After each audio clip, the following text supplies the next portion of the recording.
오늘 마태복음 11장 1절 말씀을 제가 선택을 하고 기도를 했습니다. 그랬더니 제가 아는 어느 목사님 이번에 성령교회로 가셔서 첫 번째로 하는 설교 본문이 무엇입니까? 그래서 마태복음 11장 1절입니다. 아니, 그 말씀을 가지고 어떻게 설교를 하시려고 그 말씀으로 선택하셨습니까? 그래서 그건 저도 모릅니다. 목사님 설교 말씀을 꼭 한번 듣고 싶으니까 설교 원고를 작성해서 저에게 보내주십시오. 아닙니다. 저 안 보냅니다. 도대체 이 말씀을 가지고 무슨 말씀을 하시려고 합니까? 그런데 여러분, 사도행전 2장 말씀에 보면 성령께서 임하셨을 때 성령의 말하게 하심에 따라 제자들이 말하였습니다. 저는 특별히 이 말씀을 통하여 오늘 저와 여러분이 성령께서 우리에게 주시는 주님의 음성과 또 하나님의 뜻을 깨닫는 복된 시간이 되시길 축원합니다. 우리 11장 1절에 보니까 함께 같이 한번 읽어볼까요? 시작. 예수께서 12 제자에게 명하시기를 마치시고 거기까지입니다. 저 화면을 좀 켜주세요. 예수께서 12 제자에게 명하시기를 마치시고 거기까지가 첫 번째입니다. 주님께서 어떤 말씀을 하셨다는 거죠. 그리고 나서 그 다음에 주님이 어떤 액션을 하신 두 가지의 사건이 오늘 본문에 나와 있는데요. 주님이 뭔가를 명령했다는 겁니다. 그 내용은 마태복음 10장이에요. 마태복음 10장 우리가 다 읽을 수 없지만 마태복음 10장에 있는 내용은 주님께서 12 제자를 파송하시면서 성령으로 충만케 하시고 능력을 부어주시고 병든 자를 고치게 하시고 복음을 전파하게 하시고 복음을 전파하는 방식이나 또 사람들을 만났을 때 어떻게 그들을 다룰 것이냐 하는 부분에 대해서 주님이 구체적으로 말씀합니다. 전도자를 향한 예수님의 교훈이었어요. 근데 여기에서 중요한 단어가 있습니다. 주님께서 제자들에게 명하셨다라고 되어 있습니다. 명하셨다라는 것은 명령한다는 것인데 그것은 다른 사람에게 권면하다 또는 교훈하다 이 수준이 아니고요. 특별한 사명을 가진 사람에게 그것을 지시하실 때 쓰는 단어입니다. 그럼 그걸 누구에게 썼느냐 하니까 본문에는 12 제자에게 썼다는 것입니다. 12 제자에 대해서 마태복음 10장 1절에 보니까 이렇게 되어 있습니다. 그의 12 제자를 부르사. 12 제자 앞에 단어가 붙었는데요. 그의 12 제자라고. 즉 오늘 명령을 받고 있는 전도자로 부르심을 받은 그 12 제자는 그 누구의 사람도 아니고 예수님의 사람이라는 거예요. 할렐루야. 오늘 찬양대 헌신예배라는데 여러분 우리는 주님 앞에서 다 헌신된 자들입니다. 그런데 오늘 주님께서 특별히 본문을 통하여서 12 제자 그 제자들에게 명령을 내리시면서 그들의 소속이 예수님이라는 사실을 강조하고 있습니다. 그 누구도 아니라는 것입니다. 이것이 사역자의 한번 따라서 해주십시오. 정체성이다. 정체성이다. 그러니까 우리가 누구를 볼 때 네 정체가 뭐냐? 뭐 이렇게 질문할 때 있잖아요. 예를 들어서 귀신을 만났을 때 예수님이 넌 누구냐? 그러면 저는 군대 귀신입니다. 그게 그의 정체성이에요. 그러면 이제 귀신도 묻죠. 예수님의 정체를 드러냅니다. 당신께서는 지극히 높으신 하나님의 아들이십니다. 우리를 심판하러 지금 오셨습니까? 예수님의 정체를 드러내는 거예요. 자기가 누구인지를 정확하게 인식하고 인지하는 것이 대단히 중요합니다. 12 제자들에게 있어서 예수님이 누구인지를 알고 있는 그들이 주님 앞에서 내가 누구의 소속이고 내가 어떤 일을 해야 되는지에 대해서 정확하게 알고 있었다는 것이죠. 오늘 바로 이와 같이 주님 앞에서 자기가 누구인지를 아는 사람들을 가리켜서 사명자다라고 말합니다. 그리고 이 사명자들에게 주님께서는 마태복음 10장 5절 이하에 성령의 능력을 부어주기 시작합니다. 주님이 성령의 능력을 부어주셨기 때문에 그들이 사명자가 된 게 아니라 하나님의 사명자이기 때문에 예수님의 부르심을 받은 자들이기 때문에 성령의 능력이 부어졌다는 거예요. 그러니까 내가 누구냐에 따라 결정되는 거죠. 내가 주님의 자녀이기 때문에 아버지의 모든 하늘의 복과 땅의 복이 임하는 것입니다. 하늘의 복과 땅의 복이 임하기 때문에 내가 아버지의 자녀란 게 아니에요. 보다 중요한 것은 내가 누구냐에 따라 달라진다는 것이죠.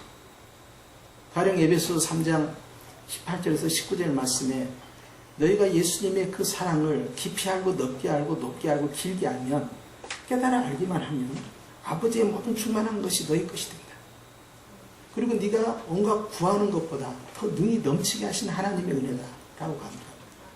이것은 내가 누구이고 주님이 누구인가를 정확하게 알고 있는 자들에게 주님께서 축복의 문을, 은사의 문을, 능력의 문을, 사역의 문을 열어버리겠다는 뜻이에요. 그렇기 때문에 여러분 자기가 정확하게 누구인지 아는 사람은 어떤 어려운 일을 당할 때 당황하지 않습니다. 우리가 그 일을 할 때 이 일이 내 일이 되면 내가 실망합니다. 그런데 그 일이 주님의 일이 됐을 때는 낙심하지 않습니다. 내가 누구인지를 아는 사람은요, 다른 사람과 내 자신을 비교하지 않습니다. 우리 교회와 다른 교회를 비교하지 않습니다. 우리 가정과 다른 가정을 비교하지 않습니다. 우리 국가와 다른 국가를 비교하지 않습니다. 그렇기 때문에 바울은 세상 사람들이 보기에는 내가 가난한 자 같고 내가 가난한 자 같지만 나는 실상은 부유한 자다. 내가 무명한 자 같으나 내가 실은 하나님 나라의 유명한 자다. 내가 아무것도 없는 것 같지만 내가 모든 것을 소유한 자다. 예수님만이 할 수 있는 이야기를 바울이 고백을 했던 것은 자기가 누구에게 속했고 누구의 부르심을 받았고 누구의 일을 하고 있는지를 알고 있기 때문에 그래요. 그것이 자기 정체성이에요. 영어로는 아이덴티티라고 하는데요. 내가 정확하게 내 자신에 대해서 어떤 사람인가를 알게 되면 한번 따라서 합시다. 자존감. 다른 사람에 대해서 내가 늘 컴플렉스를 가지고 있는, 즉 열등감을 가지고 있는 사람은 내가 누군지 몰라요. 가령 내가 몸이 아프다, 뭐 나이가 많다, 물질이 넉넉하지 않다, 다른 사람보다 더 앞서가지 못하다, 명예와 권력이 높지 않다. 이런 부분이 우리에게 스트레스가 되는 순간에요. 우리는 중요한 걸 놓치고 있는 겁니다. 다른 사람과의 비교를 통해서 나를 발견하고 하려고 하면 계속 무너지는 거예요. 왜냐하면 항상 상대적이기 때문에 우리 주변에는 비교의 대상만이 존재합니다. 그런데 바울은 고백하지요. 고린도 교회 고린도전서 4장에 이렇게 고백합니다. 나도 내 자신을 판단하지 않겠다. 나를 판단하실 분은 꼭 한 분이다. 그분은 다시 나타나실 재림하실 예수님 분이다. 예수님 앞에서 나는 평가받고 싶다. 그러니까 여러분 제가 1995년에 이제 서울을 떠나서 제가 시골로 개척하러 내려갔어요. 그때 시골이 한 20가구 있는 곳인데 개척하러 처음에 그 아무도 모르는 그 시골에 들어가니까 사람들이 미쳤다고 했어요. 정말 이상해졌다고 생각한 거죠. 그런데 제가 그곳에서 하나님의 은혜 가운데 깊이 들어가고 성령의 이끄심에 따라서 사역을 계속 전개해 나가면서 제 정체성을 찾기 시작했어요. 나는 누구인가? 나는 누가 주의 종으로 나를 부르셨는가? 내가 가야 할 길은 무엇인가? 하나님은 나에 대해서 뭐라고 하시고 나는 하나님에 대해서 이렇게 고백하노라. 내 자신을 알아가고 내가 주님에 대해서 그 사랑을 발견해 갈 때 주님께서는 주의 은혜를 부으시기 시작했습니다. 그렇게 되니까요. 그 당시 우리나라에서 가장 큰 여의도의 모 교회 목사님이 전혀 부럽지 않는 거예요.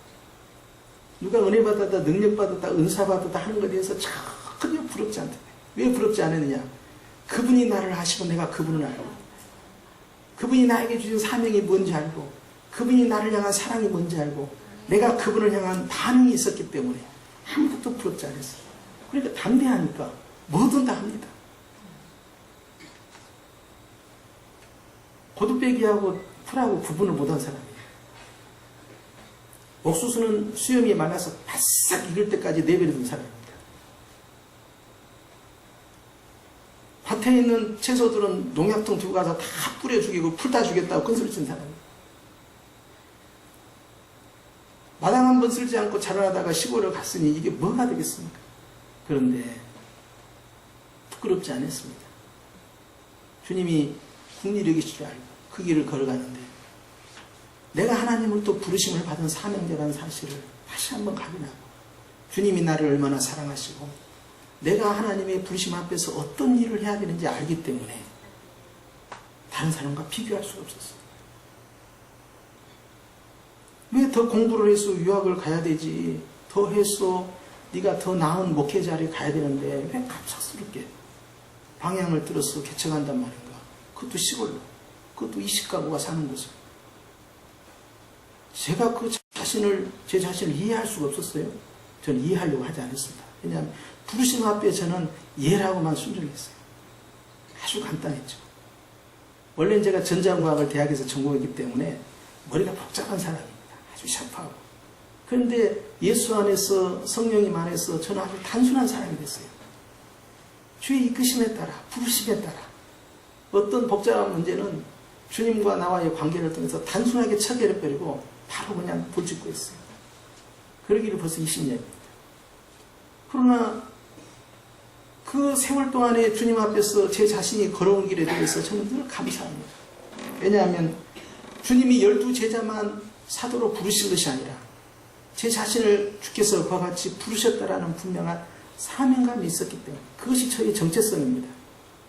제가 목회를 크게 하든 목회를 적게 하든 제가 어느 자리에 있든 간에 저는 주님 앞에서 에녹이 홀로 걸었던 그 길이라 하더라도 우리가 에녹을 칭찬한 것처럼 큰 목회를 하고 가는 주의 종이라 하더라도 하나님과 함께 하느냐 하지 않느냐에 따라서 결정나는 것처럼 저는 주님 앞에서 그 길을 가면서 다른 사람과 비교하지 않았어요. 겉으로 봤을 때는 후피한 것 보이지만 실상은 나는 날마다 새롭게 주님을 사모했습니다. 그것이 사명자의 정체성입니다. 주님의 그 부르심 앞에서 제 반응은 항상 아멘이었죠. 그래서 순종하는 그 작은 모습을 보고 성령께서 역사하시고 긍휼하심을 베푸시고 지금까지 이끌어 주셨다고 저는 그렇게 믿고 있어요. 어찌 이 자리에 서 있는 저에게만 그것이 적용되겠습니까? 우리 모두가 주님으로부터 부르심을 받았습니다. 주의 부르심과 은사에는 후회하심이 없다라고 바울은 로마 교회에 고백을 했습니다. 하나님께서는 우리를 부르시고 우리를 들어 사용하시고 우리를 구원하시고 우리에게 일을 주시면서 후회하신 적이 없다. 그런데 우리 자신이 힘들고 어려울 때마다 후회를 합니다. 그러나 그 일이 내 일이 되지 않고 주님의 일이 되고 내 뜻이 되지 않고 주의 뜻이 되고 내가 하는 것이 아니라 주님이 함께 그 일을 하고 있다면 우리는 그 일 앞에서 주 앞에 칭찬을 받는 것입니다. 다른 사람과의 관계를 통해서 비교를 통해서 환경을 통해서 내 자신을 발견하려고 하면 늘 부족한 것뿐이에요. 그러나 주님 앞에서 내가 거리낌이 없고 하나님의 뜻대로 그 일을 하고 있으면 부럽지도 않고 내가 거기에 기죽지 않는 것입니다. 우리가 얼마나 많은 사람과의 관계 속에서 생활을 합니까? 그러나 그 속에서 우리는 우리 자신을 계속 확인해야 됩니다. 나는 누구인가? 나를 부르신 그분은 누구인가?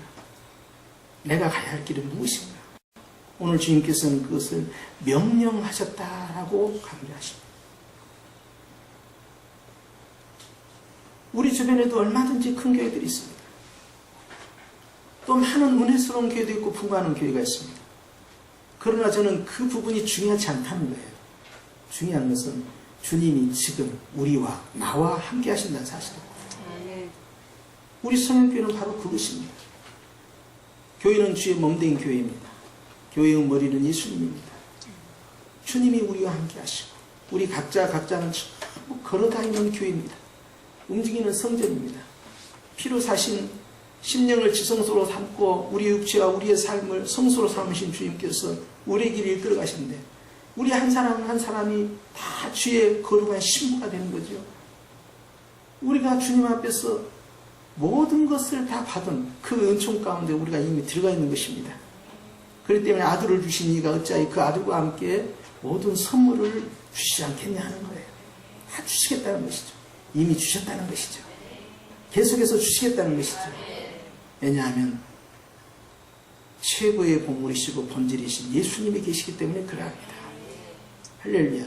그런데 그분이 우리를 부르셨다는 사실.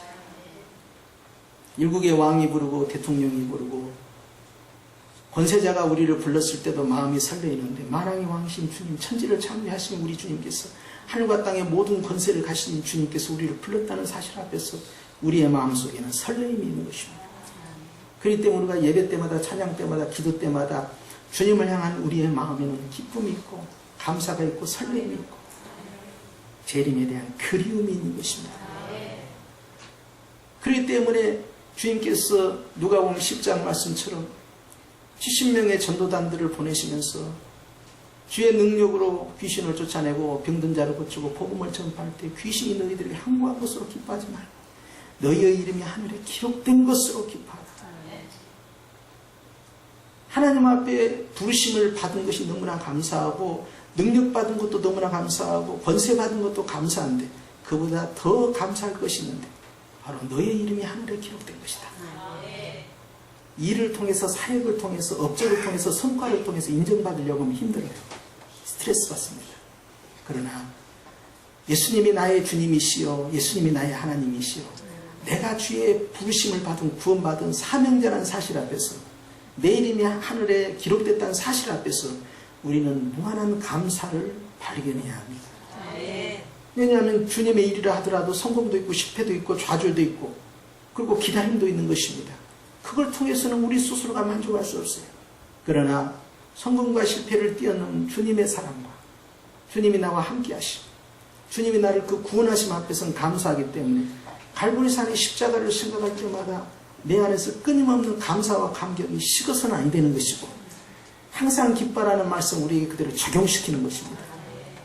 바울은 진실로 그가 데살로니가전서 5장 16절에서 18절 고백한 대로 항상 기뻐하고 쉬지 않고 기도하고 범사에 감사했을까?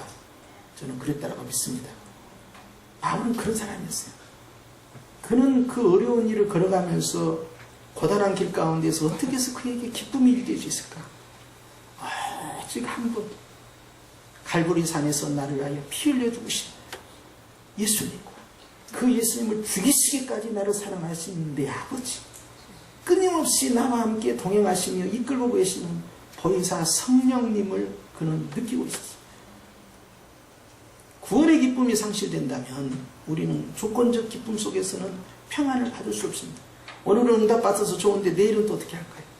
지금은 응답받아서 좋은데 장래는 어떻게 할까요? 끊임없는 구원의 기쁨이 없이는 생활의 기쁨을 유지하는 건 어렵기 때문에 다른 데서 기쁨의 이유를 발견하려고 하는 순간에 우리는 근심할 수밖에 없습니다. 주님은 근심하지 말라는 것이죠. 하나님을 믿는 것처럼 나를 의지하고 믿으면 내가 그 문제를 해결하겠다는 것입니다. 그것은 주님이 책임지겠다는 거 아니겠습니까? 그렇기 때문에 너희 모든 염려를 다 주께 맡겨버리라는 것입니다. 내가 소유할 부분은 예수님이지 문제가 아니에요. 문제를 바라볼 때 우리에게는 스트레스가 옵니다. 그러나 주님을 바라보라는 거예요. 할렐루야. 성령교회의 정체성은 무엇입니까? 다른 교회와 다른 정체성은 무엇입니까? 다른 교회가 부흥하고 성장하고 아름답게 나아가는데도 불구하고 우리가 부럽지 아니할 이유가 있어야 돼요. 그게 무엇일까요? 그것은 바로 예수님이에요. 예수님이 우리와 함께 하시기 때문에, 예수님이 기뻐하는 일을 우리가 함께 하고 있기 때문에, 예수님이 원하는 방향 우리가 가고 있기 때문에, 예수님의 일보다 예수님을 더 사모하기 때문에, 예수님이 원하는 그 일을 예수님과 함께 하기 때문에 우리는 예수님 때문에 존재하고 교회의 정체성을 발견하고 우리의 삶의 이유를 찾는 것입니다.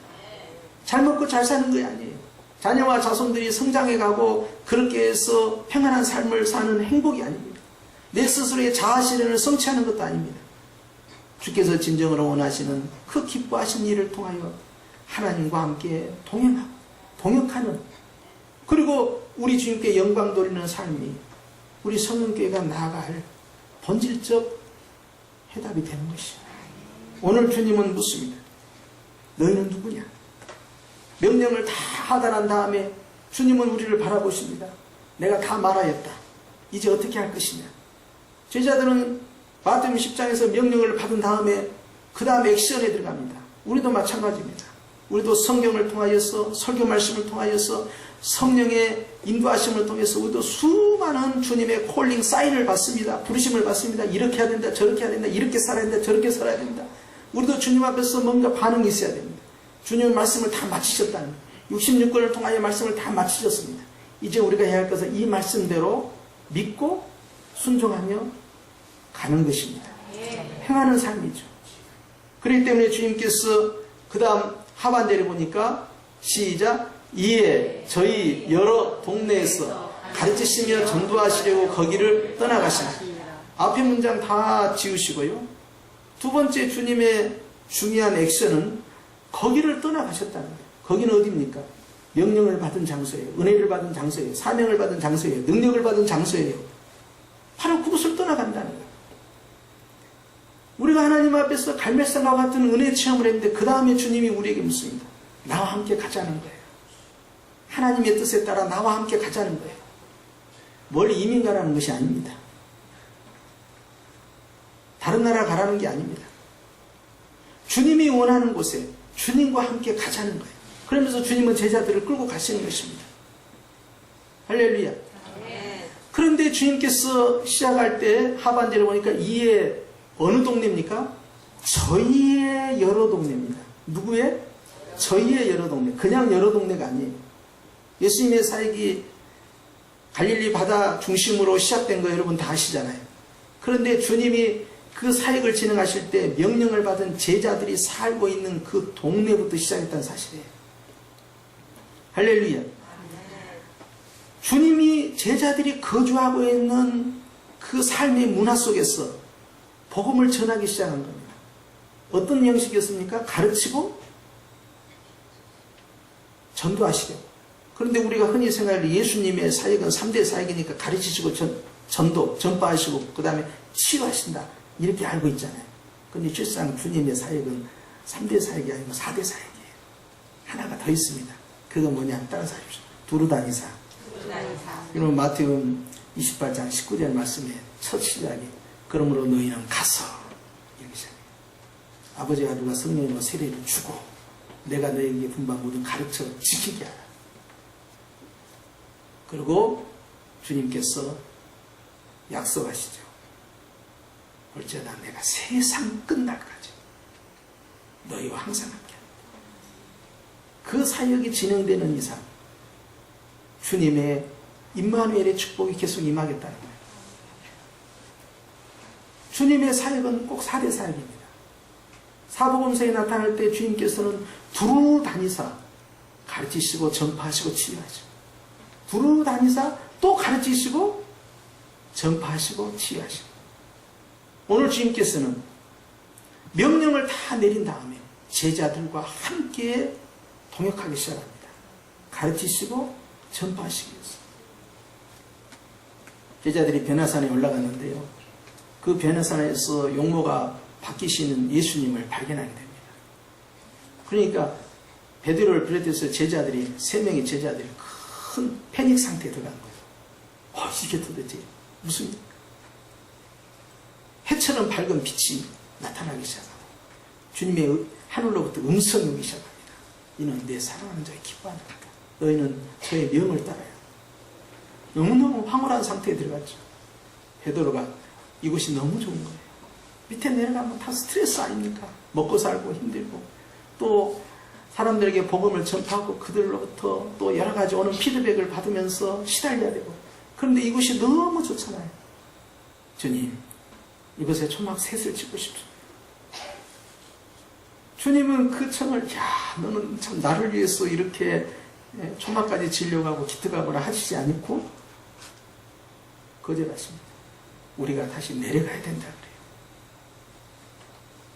삶의 생존에 치열한 그 현장에 사역의 그 치열한 현장에 사람들이 힘들어하고 아파하고 고통스러워하는 그 현장에 주님은 가셔야 된다. 왜냐하면 그것이 바로 예수님의 사명이기 때문에.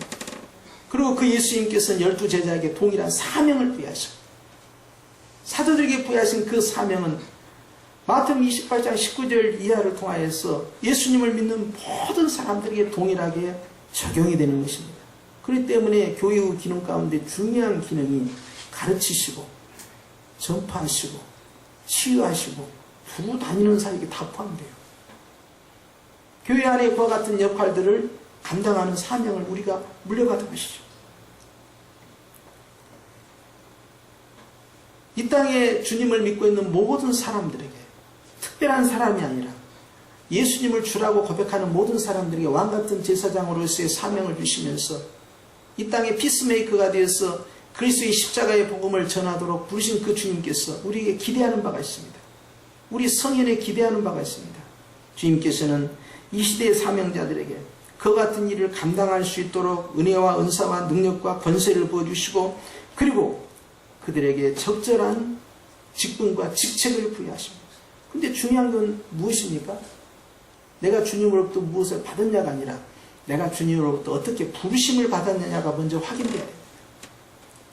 주님이 나를 구원으로 부르시는가? 주님이 나를 사명자로 부르셨는가? 자기 확인이 없이는 그 다음 단계를 나갈 수가 없는 거예요. 이 땅에 수많은 교회들이 있지만 그 수많은 교회 가운데 하나인 성형교회입니까? 그럼 이유가 없는 거예요. 교회를 개척하는 목사님들에게도 저는 그 이야기를 꼭 합니다. 왜 개척하시려고 합니까? 옛날에 저희들 신학을 마칠 때는요, 그때는 묻지마 개척을 했어요. 마지막 사역이 개척입니다. 최종 결정. 그리고 선교 가는 것은요, 정말 특별한 사명자만 가는 걸로 그렇게 인식됐어요. 근데 지금은 그렇지 않습니다. 지금은 상황이 달라졌어요. 교회를 개척한다는 것은 대단한 결단과 희생을 각오해야 됩니다. 그렇기 때문에 저는 물었어요. 목사님이 교회를 개척하는 이유가 뭡니까? 주님으로부터 그런 부르심이 있었습니까? 그런 사명이 있었습니까? 자기 역할이 뭐냐 이 말이에요. 내가 다른 것이 길이 막히기 때문에 개척하는 것이 아니라 내가 개척하게 할 이유와 사명이 분명히 있어야 돼요. 그렇죠? 자, 성령교회를 생각해 봅시다. 우리 교회는 주님 앞에서 많은 교회 가운데 하나의 교회입니까? 아니면 우리만의 독특한 사명이 존재합니까? 그것부터 여러분 발견해야 돼요. 우리는 무엇이냐는 거예요. 12 제자는 목숨을 내면서 순교하는 순간까지 자기의 사명을 지켰던 것은 자신들은 주님부터 부르심을 받았기 때문에. 바울이 그 혹독한 옥고를 치르면서 고문을 당하면서 많은 위협을 넘어가면서 그는 고백하며 나는 담의 세계에서 주의 부르심이 있었다. 나는 거기에서 예수님을 만났고 예수님의 부르심 앞에서 나는 이방인의 그릇으로 쓰임받기 위하여서 내 달려갈 길을 다 가보자 한다. 이 가는 길에 내 생명을 조금 더 아깝게 여기지 않겠다. 왜냐하면 그것이 나를 부르신 그분의 뜻이기 때문에. 우리도 마찬가지입니다.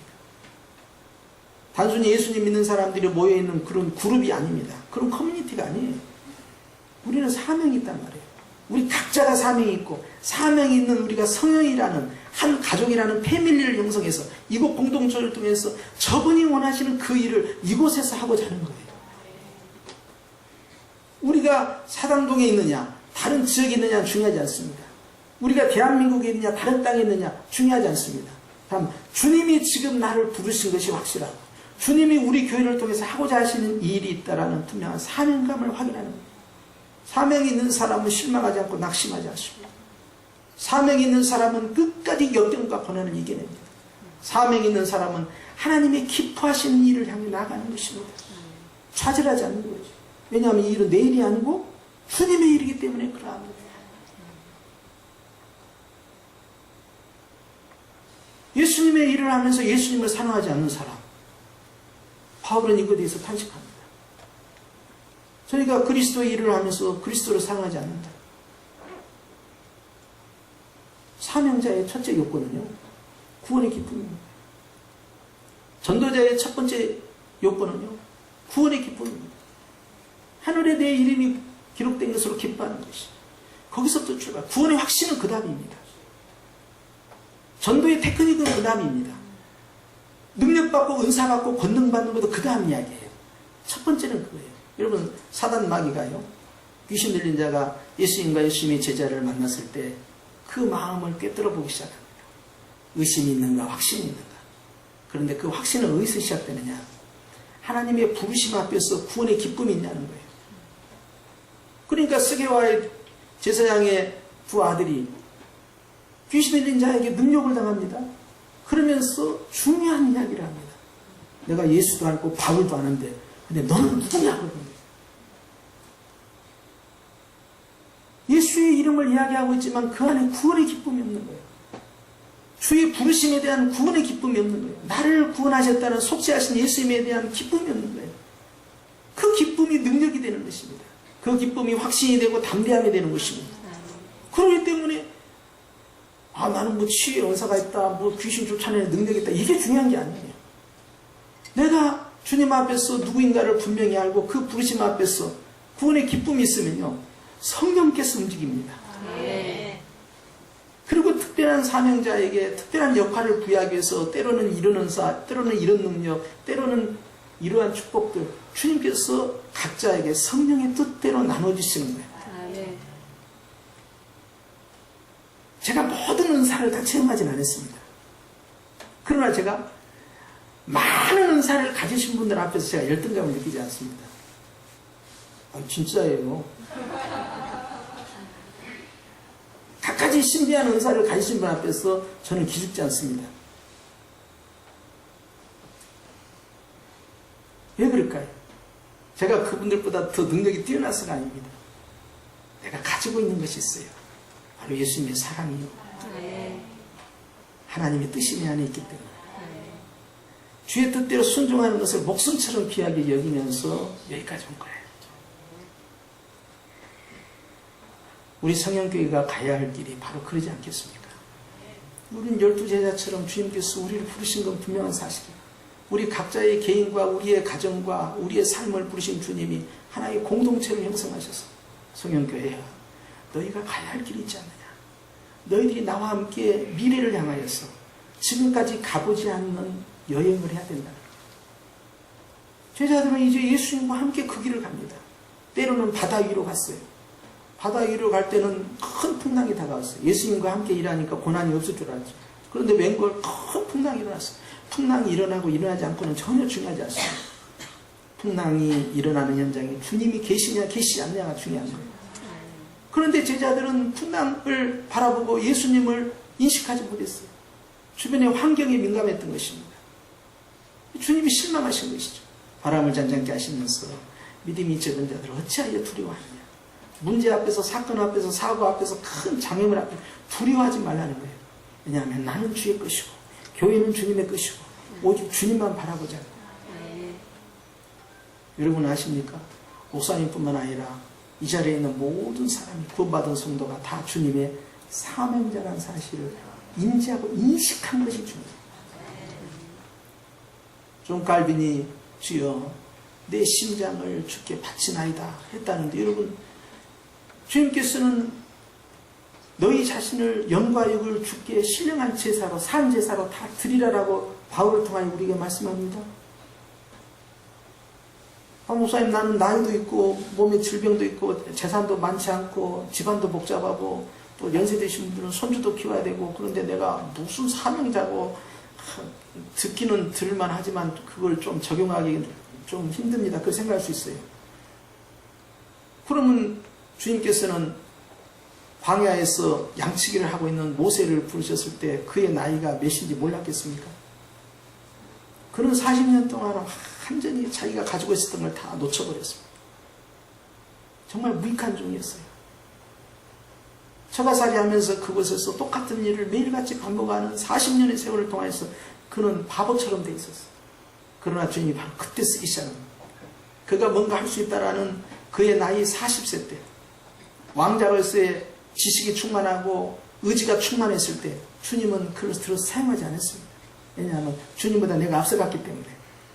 그런데 주님만 철저히 의지하고 있는 노인 모세를 들어서서 나머지 40년을 이어가는데 이스라엘 역사 가운데 가장 위대한 정치 지도자로 그를 세워버립니다. 그리고 모세는 이스라엘 최초의 선교사입니다. 애굽으로 파송을 받아 내가 너와 함께하리라. 그리고 그는 기적의 지팡이를 들고 가서 아무것도 할 수 없는 그가 모든 걸 다 행하기 시작했습니다. 그가 한 것이 아니고 주님이 하셨습니다.